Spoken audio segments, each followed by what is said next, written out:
Mas quando eu descobri que eu tinha TDAH, foi me desconstruir, assim, sabe? Nossa, então era isso, era por isso que eu fazia isso, era por isso que eu era assim. Primeiro dia que eu usei a medicação, e eu vi a organização e a clareza mental que me deu, eu fiquei... Você sentiu aquele silêncio mental, imagina. Eu até vi numa das suas postagens, um dia alguém comentando assim, um pai dizendo, a minha filha disse quando tomou o remédio, falou assim, pai, essa vitamina curou o meu cérebro. E eu lembro dessa frase, porque eu achei tão bonitinho assim, eu falei, gente, é isso, eu sentia que meu cérebro se organizava.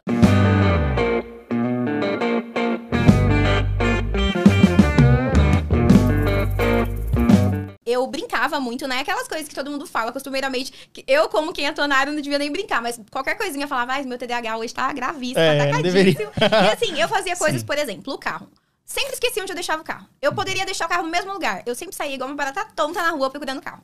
Deixar a porta aberta, deixar a vidro aberto, deixar a chave no carro. E aí tudo assim foi chamando atenção, porque eu tenho uma amiga médica, psiquiatra, que tem TDAH. E recebeu o diagnóstico dentro da residência de psiquiatria. Ou seja, tinha ali a mesma idade que eu. E aí, eu sempre conversando com ela, um dia gravando um áudio, falei, amiga, Nina, meu TDAH hoje tá gritando. Já vim aqui no carro, já deixei janela aberta, já deixei porta aberta, já deixei chave no carro. Ela falou, amiga, você sabe que você tem TDAH, né? Só que eu levei assim na brincadeira. Tipo, tá, nem parei pra pensar. Isso nem tá me atrapalhando tanto. Nem tá me atrapalhando tanto. E aí, um dia, viajando, percebi durante a viagem várias coisas como assim, saí, tranquei a porta do hotel, deixei a chave na porta. Coisas que eu fazia costumeiramente, sabe?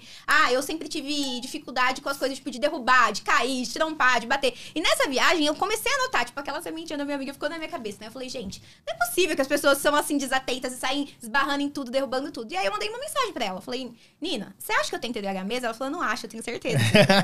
Aí ela falou, eu vou te mandar um teste de uma escala pra gente ver sua pontuação.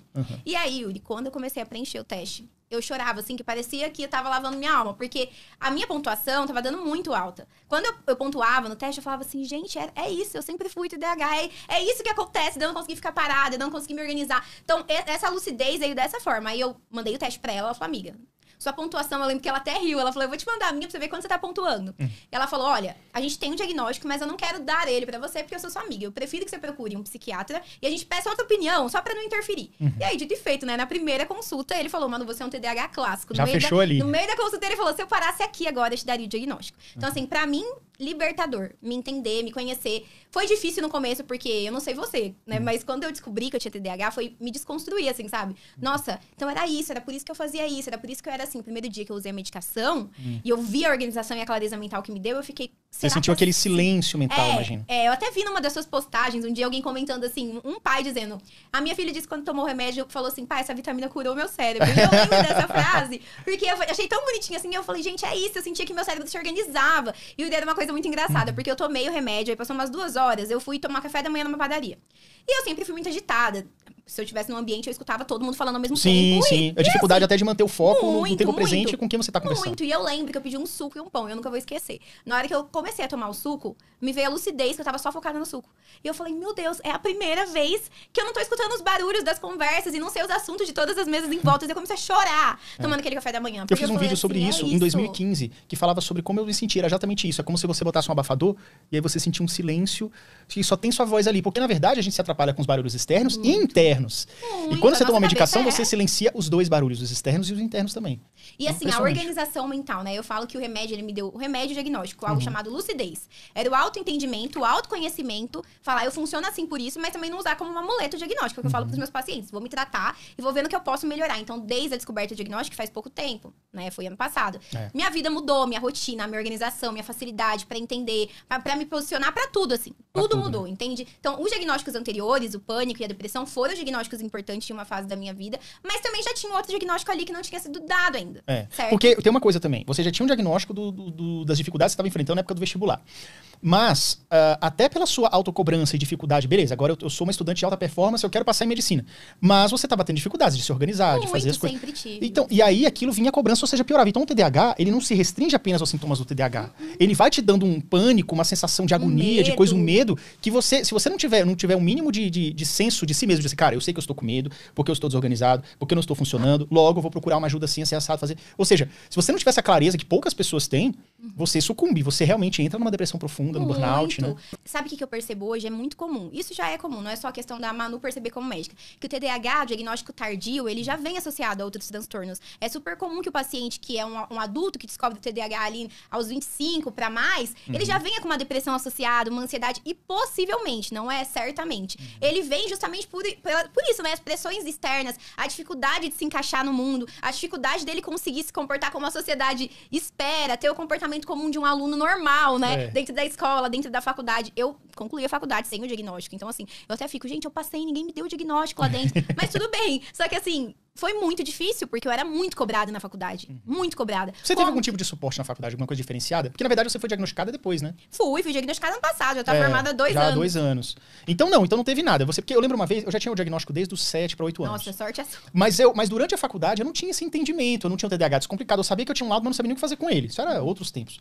Teve um momento que eu encontrei um professor que ele passava toda semana, ele passava toda sexta, não, toda quinta, era terça e quinta. Toda quinta ele passava um texto pra você ler fim de semana, fazer uma resenha e entregar na próxima aula.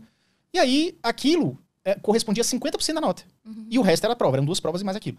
Quando chegou na segunda ou na terceira resenha que eu não dava conta de fazer, eu falei assim, professor, é o seguinte, eu sentei com ele no final da aula e falei assim, eu não vou dar conta de fazer, eu não vou passar. Apesar de eu gostar muito da sua matéria. Por quê, Yuri? Eu expliquei pra ele, falei do TDAH, expliquei mais ou menos, não tinha o conhecimento que eu tinha hoje. Eu falei assim, professor, eu simplesmente não consigo fazer suas resenhas, não consigo. Aí ele, beleza. O que ele fez pra mim?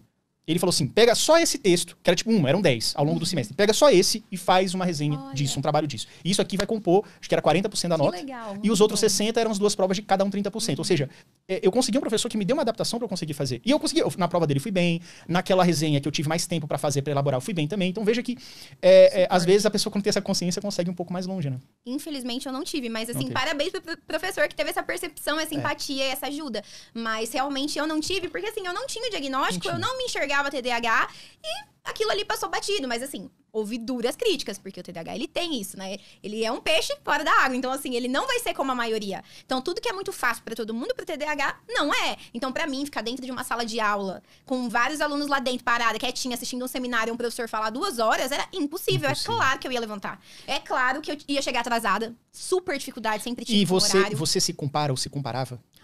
Muito. Eu sofria, porque assim, eu queria que as pessoas entendessem que eu não tava fazendo por mal. Não tô atrasando porque eu quero. Não saio da sala porque eu quero, porque eu não consigo. Não consigo mesmo. Eu tentava, eu me esforçava, né? O que pras pessoas era super fácil. Por exemplo, fazer resumo.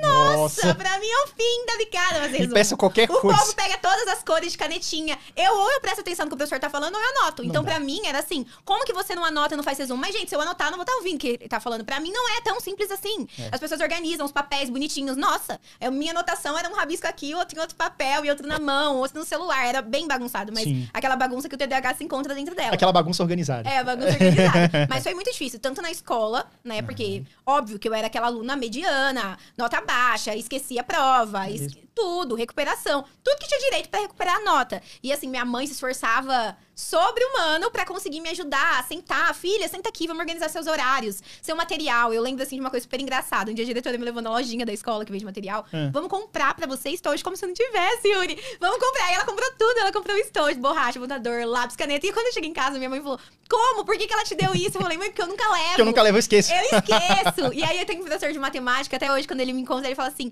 parou de derrubar suas coisas, porque eu era tão desastrada que toda aula eu batia na carteira, caía todo o meu material, aí ele vinha, meu anjo, vamos juntar isso aqui. Pelo menos você tinha uma compaixão das pessoas, né? Sim, por quê? Eu acredito, né? Porque eu sempre fui muito falante, eu sempre fui de conversar, sempre fui de ajudar as pessoas, então não era aquela aluna que ficava quieta e ia passar desapercebida, pelo contrário, eu parecia muito percebida porque eu já era muito agitada, né? Mas acho que essa conexão de falar com as pessoas, de conversar com todo mundo, professor, funcionários da escola, fazia as pessoas acabarem me conhecendo mais a fundo.